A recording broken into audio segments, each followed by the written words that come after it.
John Thomas Richards, professor of English. I teach at Columbia College, Fort Leonard Wood, and I am here to tell you a little about the Surrat experiments and the Cox-Calvin RSPK automatic filming device experiments, which are a part of Surrat.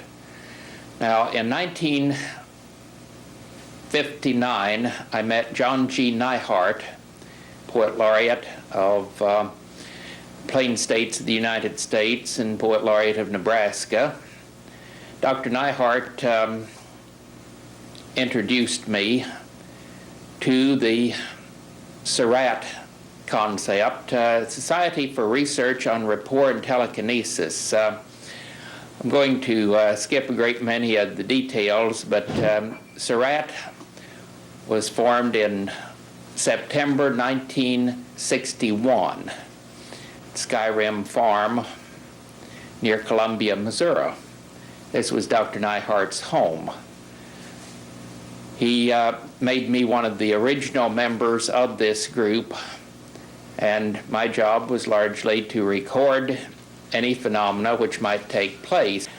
Dr. Neihart's idea in forming Surrat was to see if he could replicate the phenomena, the physical, paranormal phenomena which took place during many 19th century experiments and apparently was no longer taking place, chiefly because no one seemed to be running experiments to find out about these things. Now, things were being done which he did not know about, but we thought at the time that Surrat was the only group of its sort.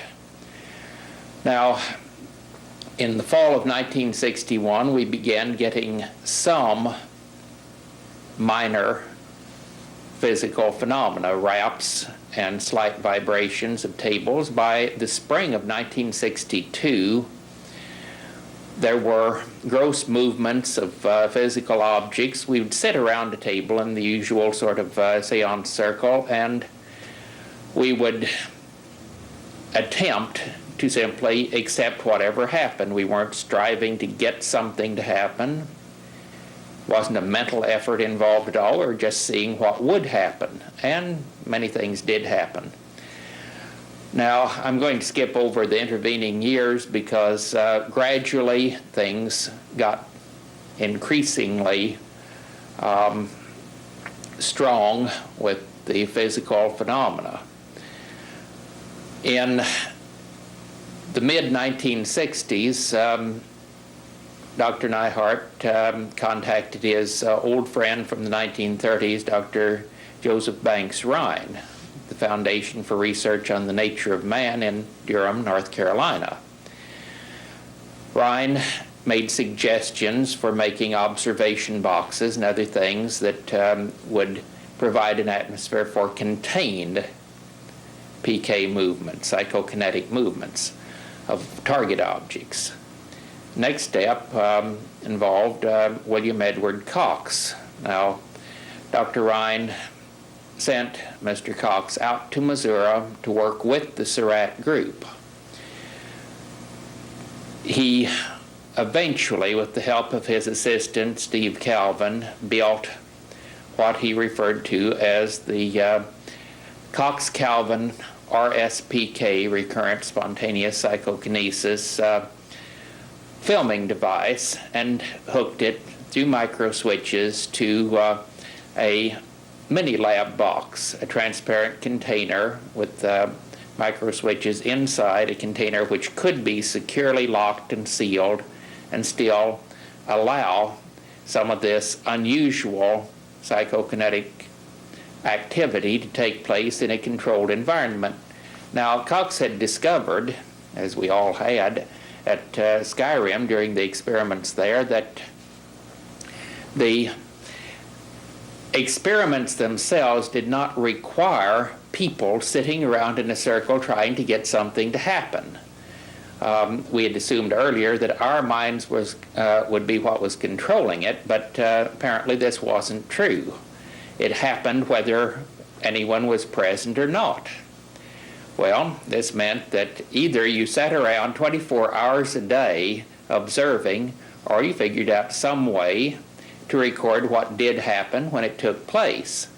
With Cox's Minilab, we were able to place target objects, designated target objects, on micro switches, and then at any time of the day or night when any PK did take place, the camera would automatically start when the micro switch was tripped.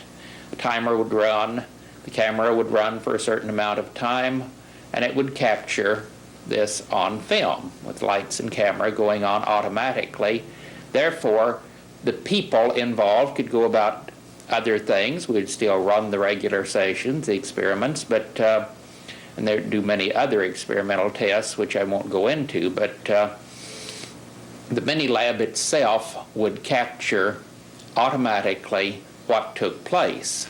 I'd like to show you the Minilab and explain some of the functions of the Minilab. This is the tank, which is fit on top of a solid base. The base has grooves into which the tank fits.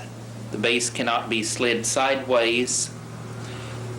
The band goes around the Minilab under the base. The only break in the band is at this point. The lock, which you'll notice is a combination lock, is preset by the experimenter only. No one else in the group would know the combination. In addition, Cox also used special string through the hole so that in the band, so that the string could be melted,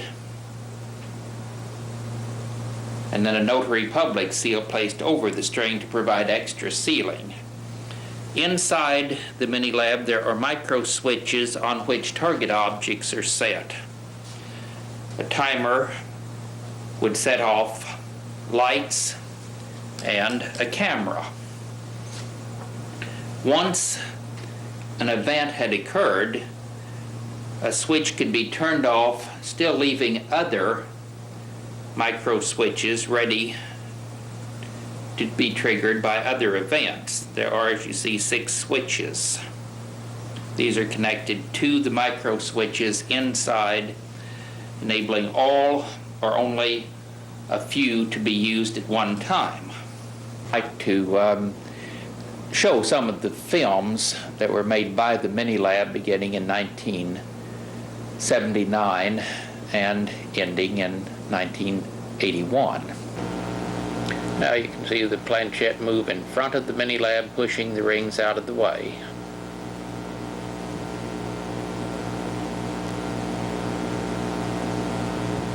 One of the Marjorie rings is leaning against the glass on the inside of the Minilab instead of remaining on its micro switch toward the rear.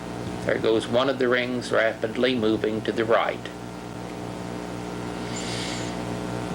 Planchette moves to the right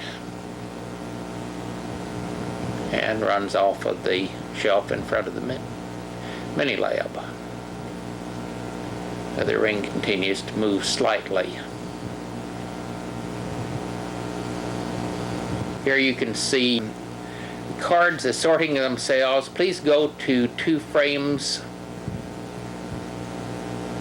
ESP cards assorting themselves from a stack on a micro switch. When a certain number of cards have assorted themselves, it tripped the lights and camera for the decrease in the weight on the micro switch.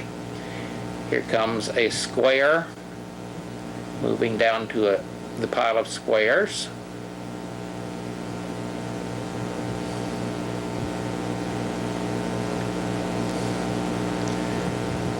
All right, this, see the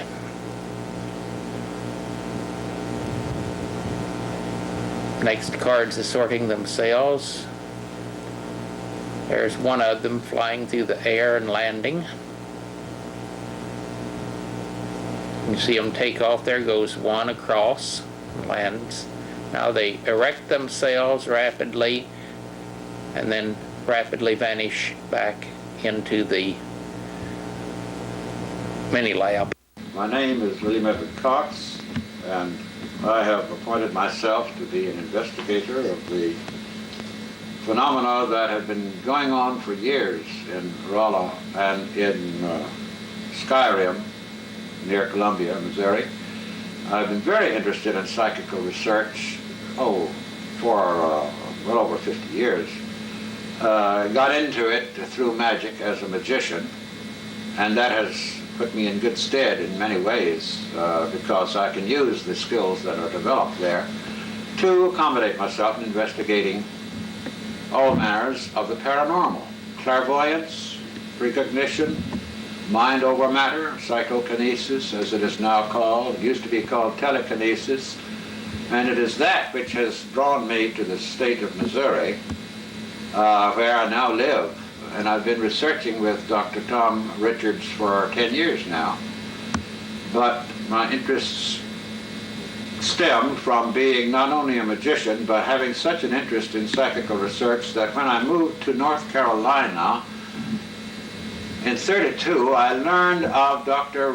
Ryan, who had just started his laboratory a few years earlier at Duke University, and I began to associate with him. And after World War II, in which I served only briefly, I began contributing to his journal and then devoting more and more of my time to his work in statistical evidence for ESP and particularly psychokinesis, in which I was immensely interested.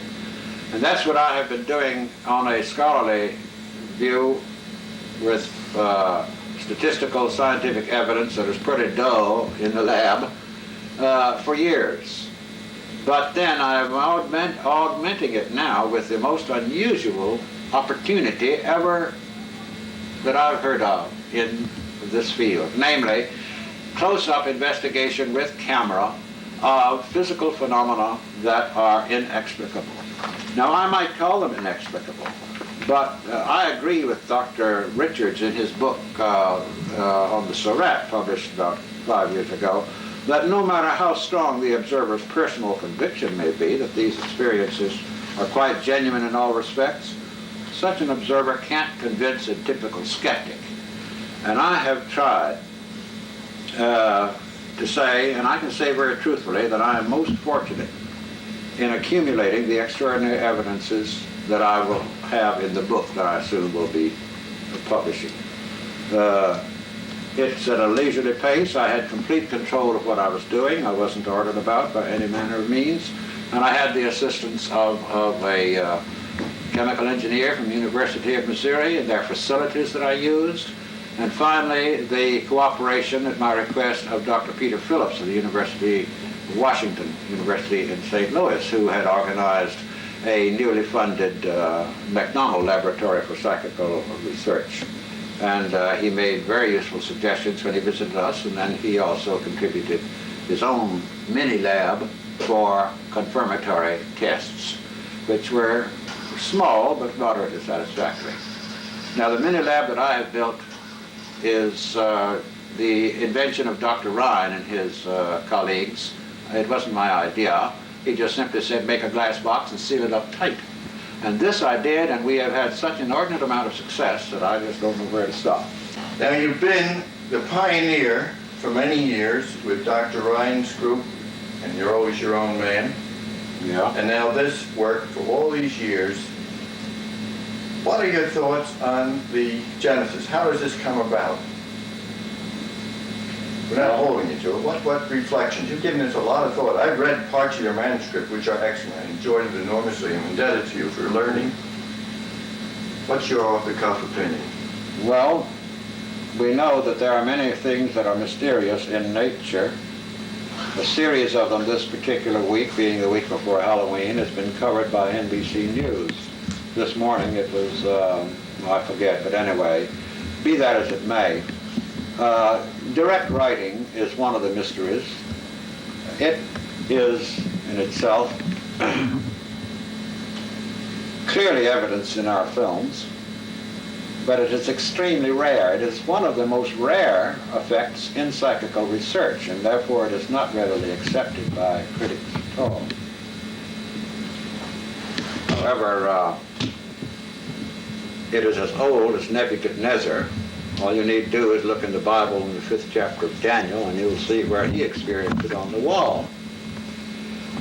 But most, like his, are just anecdotal.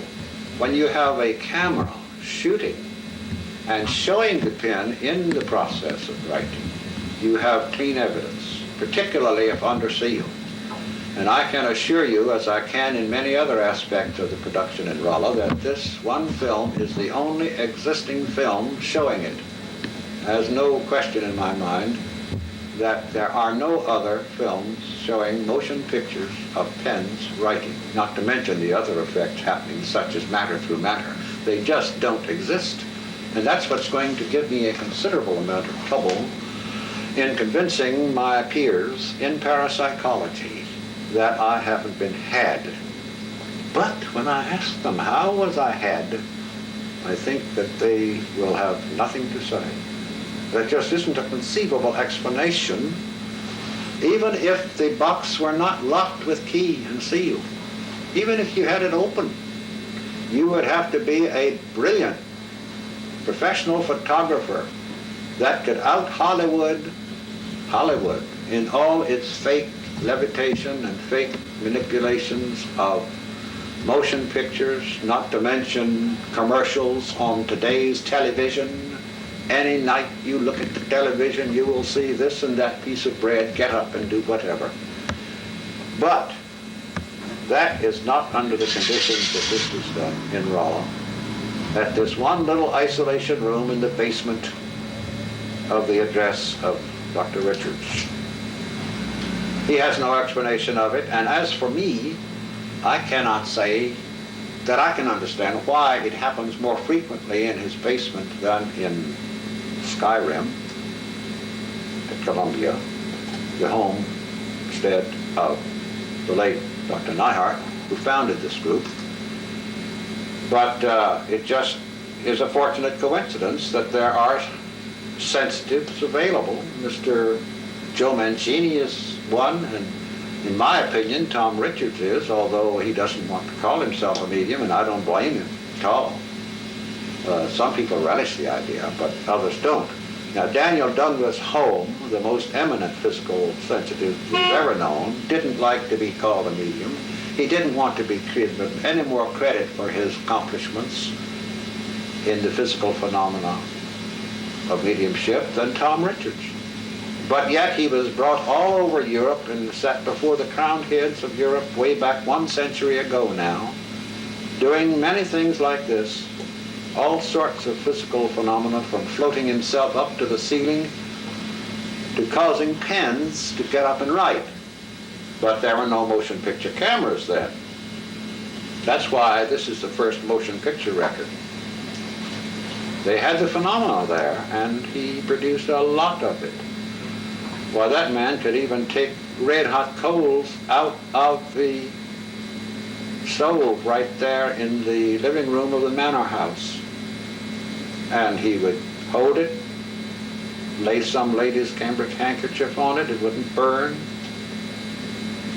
He would put it back, he wouldn't be harmed. Now, has that any relationship with his ability to float to the ceiling, which upon rare occasion he did? You say the analogy, since you I don't cite know. this, is there, because I know of no case where there's such a rich assortment of validated phenomena, Yeah. from the linking of rings and going Yes. to the glass and the fire, Yeah. etc., writing. That width is itself interesting because it shows that there is a basic underlying factor that enables any and all of them to occur, as if it were some fifth force of which we know not. Would you want to speculate on that fifth force? That fifth force is the only explanation that I can have for accommodating all and every piece of physical phenomena that we have recorded in Rolla. But that is nothing but labeling it, and I do not care to discuss it further because it wouldn't help anything.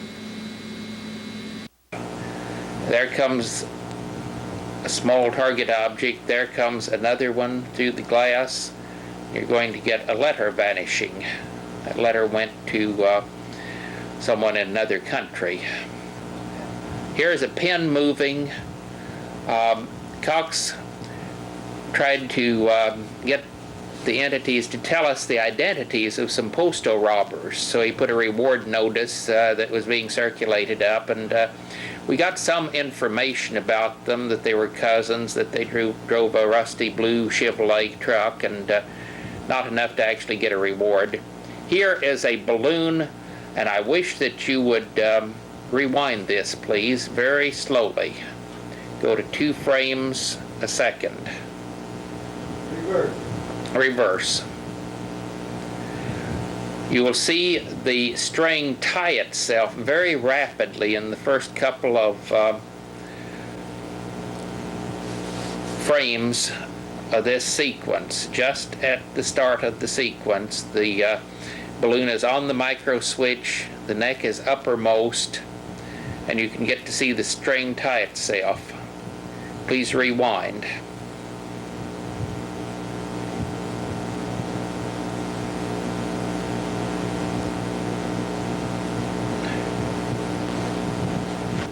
Forward, please, very slowly.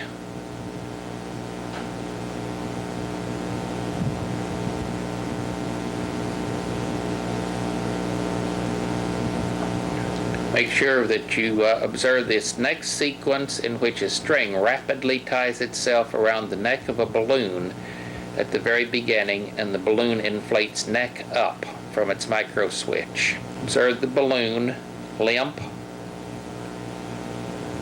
Now, watch carefully as you see the string move very rapidly around the neck and tie itself. The knot, unfortunately, is in the back of the balloon. There. So the string whip around. Now you can go to normal speed.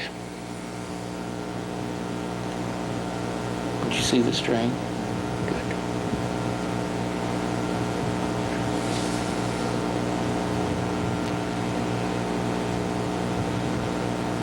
See the balloon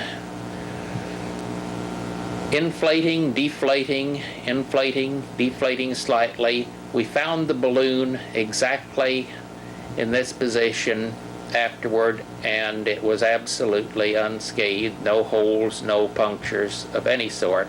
Notice a fire occurring at the same time that a pen is writing a message to be careful with flame. Plastic pendula move slightly from the top of the Minilab. Now you notice those plastic pendula, they are moving desperately. Not all moving in the same direction at once. The balloon moves and the plastic pendula, or at least some of them, beat on it from more than one direction at once. So whatever the force is that's controlling it, it does seem to be able to move each one of the small pieces of plastic independently. The pen is up and writing. The pen is off of its micro switch, and it has erected and is writing inside the Minilab. It's writing on the strip of paper between the coffee box, the upright envelope, and the Minilab, which doesn't give it very much room to write. In fact, it was a very long, narrow scribbled line. The message in this case wasn't significant. Here you can see some movement of a card inside the Minilab. Bent forward and then flipped back.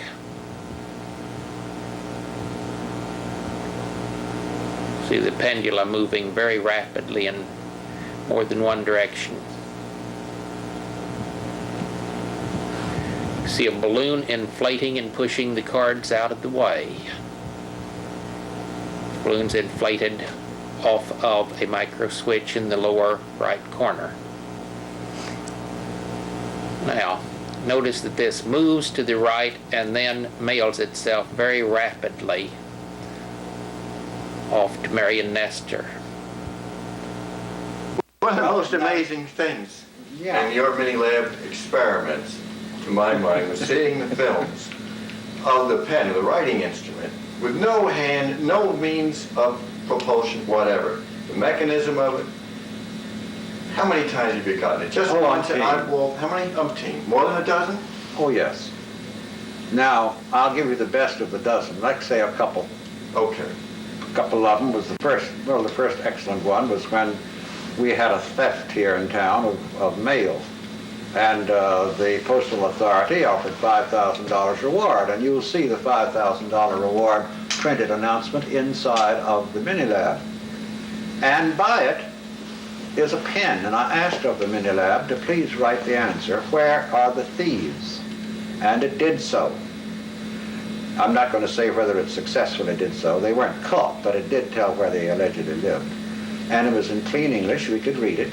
It was in the English language, in the style of writing as as John King has rendered. John King is a decedent from way back there, a legend. At any rate, this writing occurred on camera. And you can see the pen neatly writing just as if normally held by hand. And the answer is given right there in the Minilab. There's no question about it. But now the better method of doing it was a later experience in which the Minilab had in it a pen, paper, and on the outside of the Minilab are 5 little fingers of paper hanging down from the top. That's on some of this film elsewhere. And first thing you know, that caught fire. Now, spontaneous combustion has been known as a paranormal fact from way back. It is rare, and it also is questionable as to whether it is fraud, but here you can see it. Now, unfortunately, you can't see the fire begin as you can elsewhere on this film when there is an incipience of the flame from de novo, and it is phenomenal. In fact, it involves 2 rings that are linked. I won't get into that because that does not pertain to writing. But this writing occurred with pen inside Minilab while, and you can clearly see the pen writing something, never mind what. It has nothing to do with the theft at $5,000 reward. This is a later occasion. But it was writing while outside of the Minilab, immediately outside, flames were consuming these 5 fingers of paper that were dangling down from the level of the top of the Minilab. They had been put there for some other reason, irrelevant. But the fact is they were burning and the pen was writing and the pen was inside, and you can clearly see them both. Now, who on earth can explain that by conceivable fraud? How does this come about, the entity letters, so-called? What are they? Well, they're simply communications with entities who began by moving objects in the Minilab. Of course, it began much longer Yes. than that, so many centuries. But inside the Minilab, we noted that pen could get up and write, and we have the films of that, which obviously you have seen. But we decided that there were so many of them when Ed took the Minilab over to his garage to work over there with it. We simply left the sheets of paper here. Let me get a And- close-up of that, please. If I can. Kenai Callow, who is now Mrs. Kenai Gregory, and L.A. Fithian decided to supply some stationery. We would leave that out as extra paper and leave a couple of pens and check every now and then to make sure they hadn't gone dry, and would put the letters from various people out on the bench. I see you have an If there was ordinary a Minilab. ballpoint pen, and is that a felt tip pen too? Yes, most of the writing's done with the felt tip. Yeah. And so how's it work? I mean, They just fingerprinted it many times and haven't, if Ed wipes it, it doesn't have fingerprints on it afterward. No, If he's okay. touched it, it still has his, and so forth. yes. I just leave it alone, except when it's on the floor, I pick it up and put it back on the table again. So I guess it has mine once in a while, but that doesn't have anything to do with the messages. Apparently our invisible friends do not leave fingerprints, but I guess Walter could if he ever came around. Well, what's the Accidental mechanism, mastic. Tom? The Surrats, you pose a question and let their stationery and send it here, or what? How's it work? Well, people, variety of people decide that they have a question. They would like to see if the entities would answer it. They include a stamped self-addressed envelope. They send it here. I put it out on the bench, and there's absolutely no way to prove that it's genuine, of course, except that sometimes it answers rather interestingly. And pretty soon it, pretty soon in the sense of seconds, pretty soon in the sense of months, we don't have any consistency in the amount of time taken up. The letters vanish, apparently are posted or else appear in the home of the person occasionally, but not regularly. Sometimes from distant cities, sometimes with foreign stamps and so on, as you know. Approximately how many people submit questions over a given period of time? How many in the pool? Surrat pool, more or less. Oh, I'd say about 25. 25. And suppose they do not enclose a stamped addressed envelope. What happens? Does it stay here longer? Does it disappear anyway? If they do not include it, I will do it myself, put a stamp on an envelope for them. But I ask them, please don't do this, because Sure. if one person starts doing it, everybody will do it, and then I'm buying stamps and envelopes, and I don't like to do that. Besides, it's less valid that way, I think. It all started with Jim McClennon's, starting it with leaving a postcard, and then when he got a response from a postcard left inside the Minilab, Yes. Patience Worth postcard, I guess that was about 1981. I'd have to look in my notes to see the Yes. exact date, but it was at Easter, and he got a little Easter message,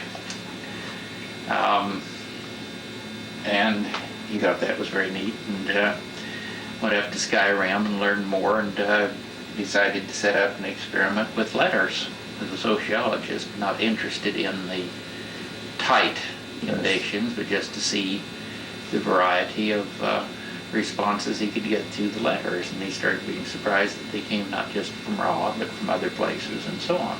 That's all since 1981? Very often the messages are put, say, Eliphathian has a envelope there, and Hubert might have another envelope there, and there's a letter, her letter might go into your envelope, yours might go into hers. And we've gotten the explanation from our invisible friends that this creates a group harmony or rapport, and as soon as you can get that, you have much more chance of getting anything whatsoever. That if each person just pursues his own little goals and doesn't cooperate with the others, there's no energy involved in that. In fact, it drains it out pretty soon. It's like either having a car with the generator working or having it working off the battery only, and pretty soon it's completely dead. Who are the communicators in order of frequency? All right, the one doing most of the writing, and you can use examples to show that the handwriting is consistent in most cases. John King is the one who does the scribe work. Yeah. Puts it, and part of his penance for the life he led, apparently. He has to fiddle around with things like this, and the Imperator group has been involved. Who comprises that? Oh Lord, I think there are about 57 different 57 different entities, and also we learned this. I found strange because we found someone in England who got the same information. Jim Ellis got some of the same information through the years. Members of the group take names of office, and they rotate the offices once in a while. The Imperator is the leader, the rector, expediter, and so forth down the line, mentor. They have different functions and perform them. Jim McClenon once asked them to tell him about that, and they gave him a sort of box organizational chart with little lines running from central authority to each department. down to individual human agents who work with them and so forth. And Dr. Nyhart is a communicator too from time to time. Usually at Skyrim, almost never here. Almost never here. Very, very rarely, and we feel very honored. He was a good friend. Of all the communicators, purported communicators, who was the most frequent in reference to the writings? One John King, who allegedly came to pass 2 centuries ago, and whose daughter was Katie King, a very eminent physical medium studied by Sir William Crookes. That's anecdotal. But Mr. John King was a buccaneer and also later reformed, joined Sir Henry Morgan when his ships conquered Jamaica, or whatever they did in those early days of the colonial Britain. And then he left, let's see, where did he reside? I've forgotten. His history is in the biographies of psychic mediums. What credence do you give to this at face value? Well, I don't know, except that Tom Richards knew of John King, and so did Joe Mangini. They both have, particularly Joe Mangini, have had ESP experiences and physical experiences that happen in their lives occasionally. And they knew the literature, and Dr. Nyhart knew of John King. He read widely. His library in the university now, for which he donated that library, I examined it, on psychical research, includes several hundred excellent books.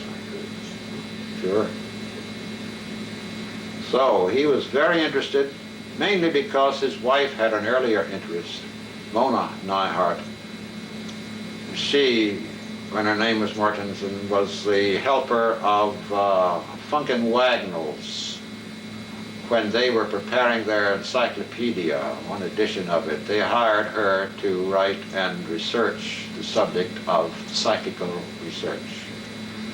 And she had been interested in it before then, and when she married Dr. Nyhart, he became interested. And then when he investigated the American Indians of the plains and found that they too had holy men who could accomplish production of rain and production of physical phenomena, they could cause their tents to shake without touching them, and various other things. The shaking tent phenomenon is fairly well known. Do you have any explanation for the shaking tent, or as when I was in Skyrim, the whole room shook? Yeah. Lit up and up Same to thing, same thing. Psychokinesis. Well, it seemed to be actually shaking, but a stupid person said, why aren't there cracks or pictures askew and so on? I don't know what really happens when the floor shakes. I do know that when the tent would shake, it clearly does shake, and when the table shakes, and when other things shake, if no hands are upon it, then it is obviously doing so. In fact, I have seen our wraps attack one of their metal tea trays, and you can see the buckling of the tin very clearly if you look at the proper reflection of light. And it's conspicuous that it isn't just imaginary hallucinated sound, because now this box is a smaller one that he successfully did an excellent job of locking up for Yorkshire television. These coins down here were laid by me inside on 8 little receptacles within, with the hopes that they would vanish and go on the table. Well, actually only one was found on the table. The remaining 7 were shipped off by mail to 7 different members of the community, 7 people I know, some of whom were Surrat members, like Apoff and McClenon and others. These coins thus, one of them went to Arthur C. Clarke. In fact, it went into Arthur C. Clarke's home through a letter that was placed in here by Yorkshire. The Yorkshire authority, Mr. Adam Hart Davis, who was the director of the filming crew, put a letter which was typewritten on the spot by his stenographer and secretary, typewriter and all, in my backyard where they filmed the whole business. And it was addressed with an ordinary amount of stamps, but it vanished from here. As you see, it is no longer here. You also can see that these 2 locks are absolutely, genuinely secure. They have jammed key on the interior, and a tissue paper glued on top of that with super glue by the paid locksmith, and he has signed it with his name. Both of them are still there, and there's not a way in the world normally that you can open this and get in. But paranormally, it was no problem. The letter did vanish, and it went through the mails to Mr. Arthur C. Clarke in Sri Lanka. It was received by him with a couple of foreign stamps slapped on it, from what source we do not know. I know that it wasn't any hanky-panky because the hanky-pankiest would first have to open this pair of locks that I've just shown you and get in there and remove the letter. And there's the enigma. You can see a matchbook moving inside the box. Moves back and forth almost like an insect.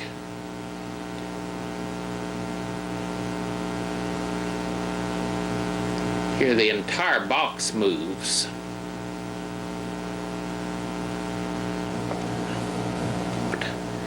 Here it comes. It's moving independently. Notice movement of rings through the glass front of the Minilab. Notice that the rings are going to link now. Watch the rings carefully. You can see this in slow motion. A small film packet has also exited. It later, its dental X-ray film showed a curved radiation mark where the linking rings had been lying on top of it. Now you notice that the rings unlink. One goes back inside the Minilab, leans on the front glass. Now you notice there's going to be some more ring movement.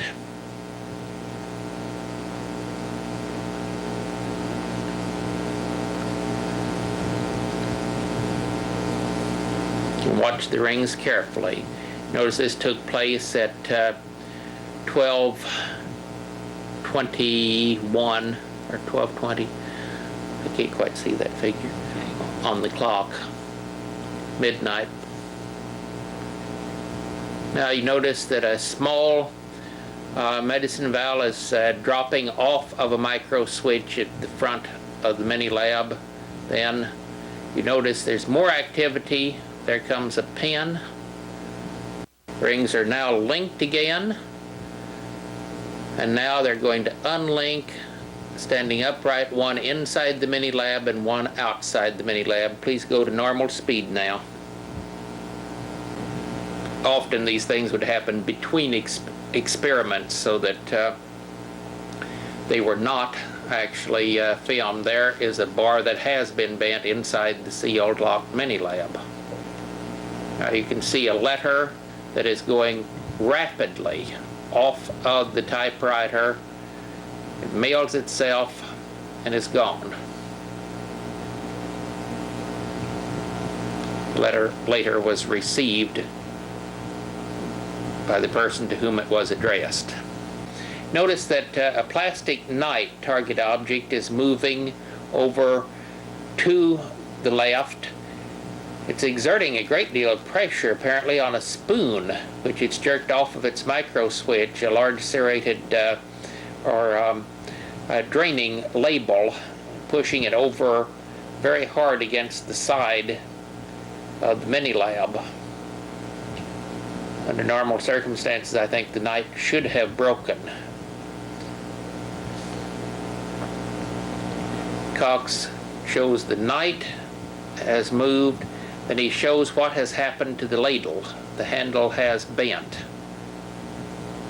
Now you can see the knight again in motion, moving from left to right as a balloon is inflated off of its micro switch to the right.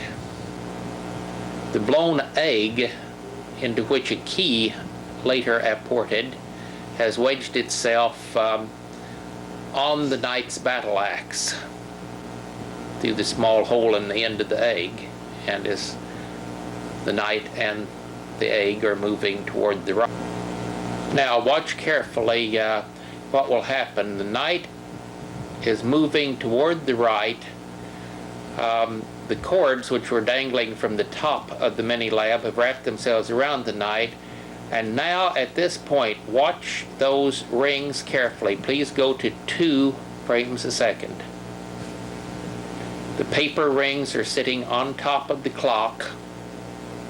And as the knight moves further to the right, you're going to see them link. Then they'll erect themselves against the Minilab, and then, apparently due to friction, they will ignite at the point where they linked. So you can go to the linkage, please.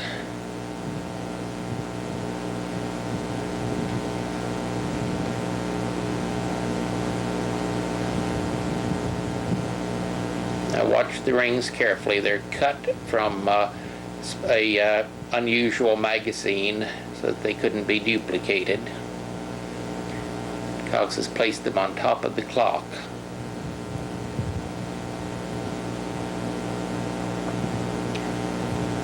Watch them link. They're going to link very rapidly.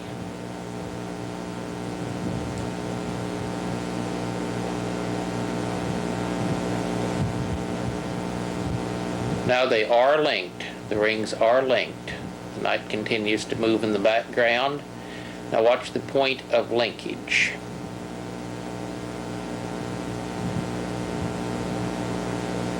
See it darken slightly, char slightly, and finally burst into flame.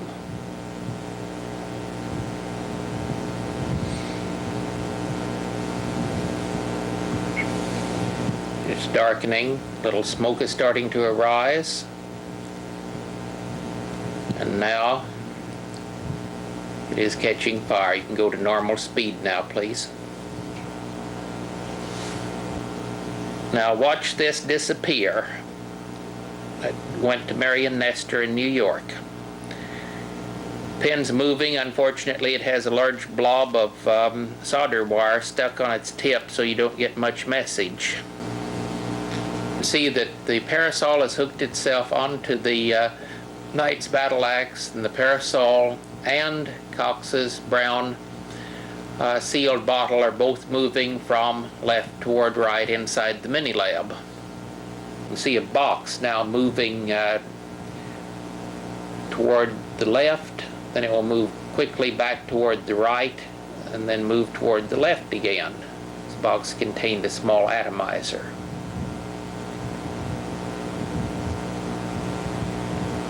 It's going to move toward the right. Now a pin is moving on paper, but it is not erect and it's not writing. It's simply scooting about. It's going to move toward the right. Now a pin is moving on paper, but it is not erect and it's not writing. It's simply scooting about. Now go to 2 frames a second, please. These plastic rings have come out of the Minilab. The glass is unbroken, as you can see, and the 2 rings are now linked. The X of string shows where the glass front of the Minilab is.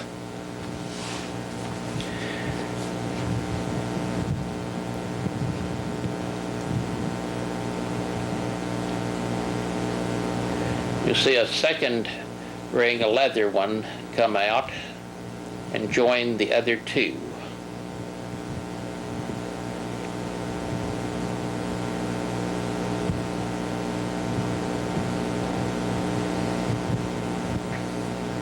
Small dental packet tips over, pin falls, vanishes. Pin erects itself, vanishes. One of the rings has fallen now. It will rapidly join itself onto the 2 rings that are already linked, making 3 linked rings, leather and 2 plastic. The pin balances the front of the Minilab. Now the rings have separated and vanished. Actually, they fell onto the floor in front of the Minilab out of range of the camera. We found them there later. Now you'll notice the timer is moving. Timer started when the Minilab began. Shows 1 revolution a second. Clipboard is moving to the right, the back of the Minilab.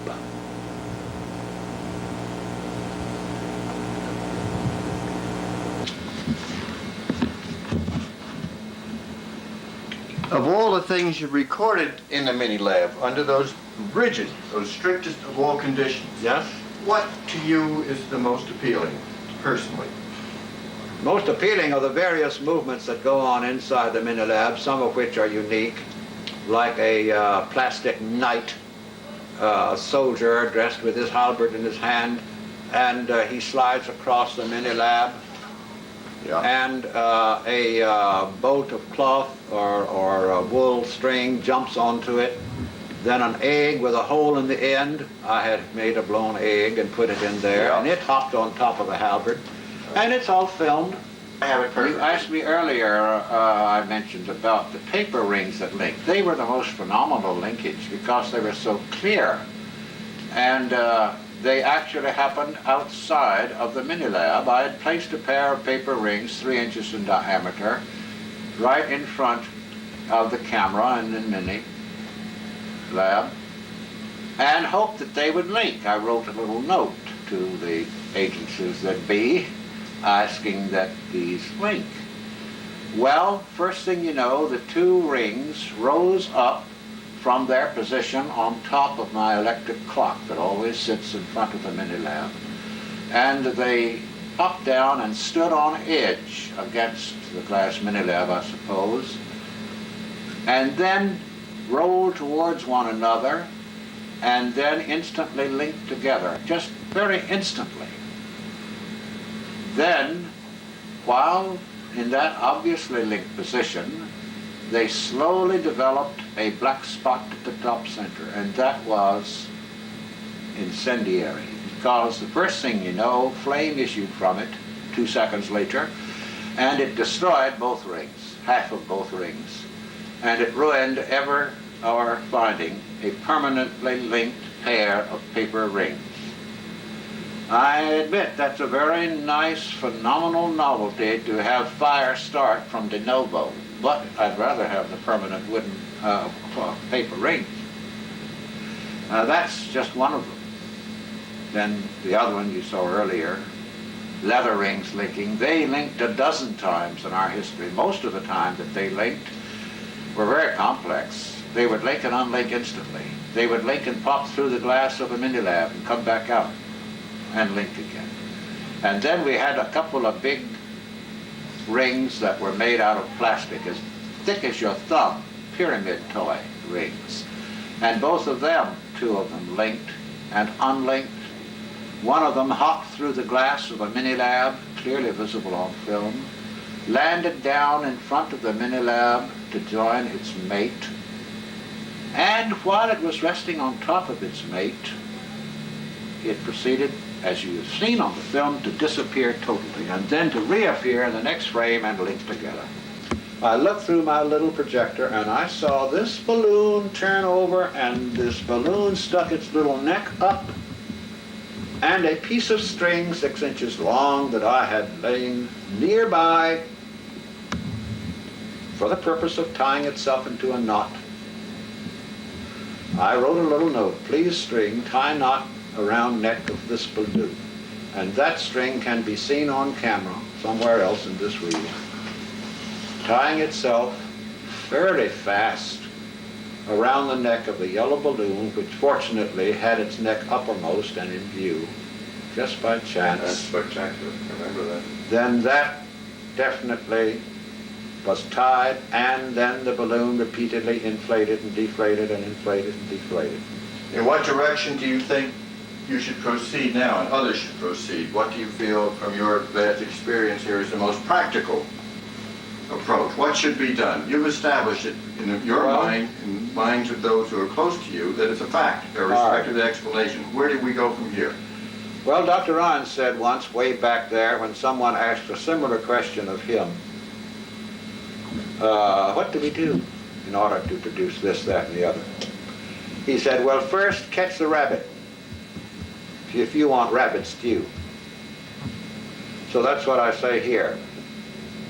Let us first get a physical sensitive, a man who might call himself a medium and who is known for his ability, and then set up these sophisticated equipment.